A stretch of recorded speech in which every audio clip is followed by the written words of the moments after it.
The emptor man. 1995 में भूटान के उरा घाटी में 4 दोस्त ग्रेग, फियोना, रूथी और पॉल एक पहाड़ पर लंबी पैदल यात्रा कर रहे हैं। रास्ते में एक फुटब्रिज पार कर रहे हैं। पॉल एक अजीब सी सीटी सुनता है और एक दरार में गिर जाता है। ग्रेग उसे लगभग अचेतन अवस्था में पाता है, गुफा की दीवार में लगे एक बड़े प्राचीन अमानवीय कंकाल के सामने बैठा और उसे घूर रहा है। ग्रेग उसे बाहर ले जाता है और समूह एक खाली घर में शरण लेता है क्योंकि एक बर्फीला तूफान आता है। अगले दिन रूथी का गुफा प्राणी की आत्मा द्वारा पीछा किया जाता है। उस रात पॉल धीरे धीरे बुरी आत्मा के कब्जे में रूथी के कान में कुछ फुसफुसाता है। अगली सुबह समूह पॉल को उस पुल के बगल में पाता है जिसे उन्होंने पार किया था।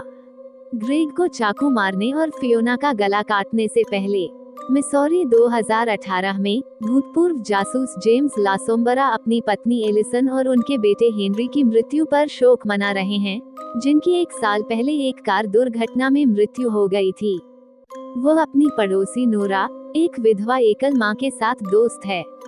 नोरा की बेटी अमांडा भाग जाती है और उन्हें बाथरूम में खून से लिखा एक संदेश मिलता है जिसमें कहा गया है, खाली आदमी ने मुझे ऐसा करने के लिए मजबूर किया। अमांडा के बेडरूम की तलाशी लेते समय जेम्स को पोंटिफेक्स इंस्टीट्यूट नामक एक समूह का साहित्य मिलता है। अमांडा की दोस्त देवरा ने खुलासा किया कि उसे और उनके दोस्तों को अमांडा ने खाली आदमी, एक स्थानीय किंवदंती को बुलाने के लिए प्रोत्साहित किया था। खाली आदमी को बुलाने के लिए आपको सबसे पहले एक पुल पर एक खाली बोतल ढूंढनी होगी, उसमें फूंक मारनी होगी और फिर खाली आदमी के बारे में सोचना होगा। समूह के प्रत्येक मित्र ने ऐसा किया। अगले दिन मॉल में देवरा ने अमांडा को अपने दोस्त ब्रैंडन के कान में फुसफुसाते हुए देखा। जेम्स पुल की जांच करता है और खाली बोतल पाता है। वो उस पर फूंक मारता है, जैसा कि किशोरों ने पहले किया था। वो पुल के नीचे जाता है और ब्रैंडन और अमांडा के बाकी दोस्तों के लटके हुए शवों को पाता है, जिस पर अमांडा के बाथरूम में मिले संदेश के समान संदेश है। देवरा खाली आदमी को देखती है, जो एक स्पा के स्टीम रूम में कैंची से उस पर हमला करता है और उसे मार देता है। एक संक्षिप्त फ्लैश में देवरा खुद को गले से पकड़ती है और कैंची से खुद को घायल करती है। पुलिस उसकी मौत को आत्महत्या मानती है और जेम्स के सुझावों को खारिज कर देती है। जेम्स पोंटिफेक्स संस्थान पर शोध करता है और पाता है कि यह एक ऐसा पंथ है जिसकी मान्यताएं भूटान और टोल्पस जैसी जगहों से उत्पन्न हुई हैं, जिसके बारे में वह विकिपीडिया पर और शोध करता है। उसे लगता है कि उसने उस रात खाली आदमी की आवाज सुनी और वह बुरे सपनों से घिर गया। वह संस्थान जाता है और पंथ के नेता आर्थर पार्सन्स के भाषण में बैठता है। पार्सन्स से बात करते हुए वह नेता के खाली आदमी के संदर्भों से चिंतित हो जाता है, जो दावा करता है कि वह एक ऐसी इकाई है जो अपने अनुयायियों को वह सब कुछ प्रदान करती है जो वे चाहते हैं जब तक वे उसकी आज्ञा का पालन करते हैं।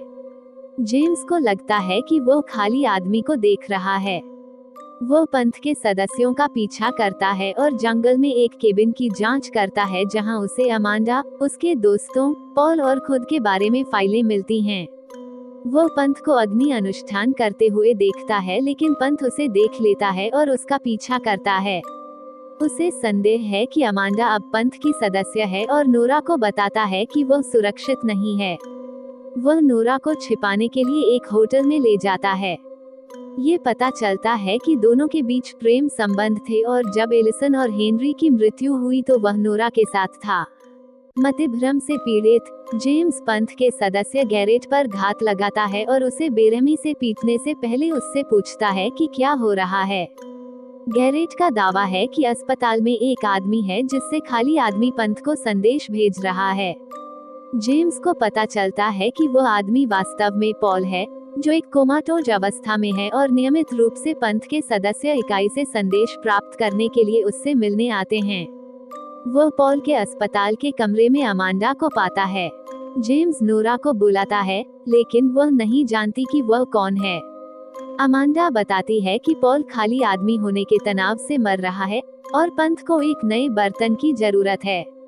वह जेम्स को बताती है कि वह एक टुलपा है, जो प्राणी के लिए एक नया बर्तन है, और उसकी यादें और रिश्ते उसके और पंथ द्वारा उसके दर्द और नुकसान के माध्यम से देवता के संबंध को सुनिश्चित करने के लिए गढ़े गए थे। वह बताती है कि उसके जीवन में गुस्सा, दुख और डर खाली आदमी के साथ संबंध बनाने की कुंजी थे। अमांडा के अनुसार जेम्स केवल कुछ दिनों के लिए अस्तित्व में है। जेम्स टूट जाता है और खुद को एक लिम्बो जैसे विमान में पाता है, जहां प्राणी उसके शरीर में प्रवेश करता है। वह फ्लैशबैक और विकृतियों की एक श्रृंखला का अनुभव करता है जो उसकी मूल यादों को डगमगाते और विकृत होते हुए अस्तित्व से बाहर दिखाते हैं। अस्पताल में वापस, जेम्स पॉल को मार डालता है क्योंकि पॉल अपनी आंखें खोलता है और वह खुद को अस्पताल के कई कर्मचारियों से घिरा हुआ पाता है। वे उसे नमन करते हैं क्योंकि वह कैमरे के माध्यम से दर्शक को देखता है। नियंत्रण में अनामिकाई। यदि ये कहानी आपको पसंद आई हो तो अपने दोस्तों और अन्य लोगों के साथ शेयर जरूर करिएगा।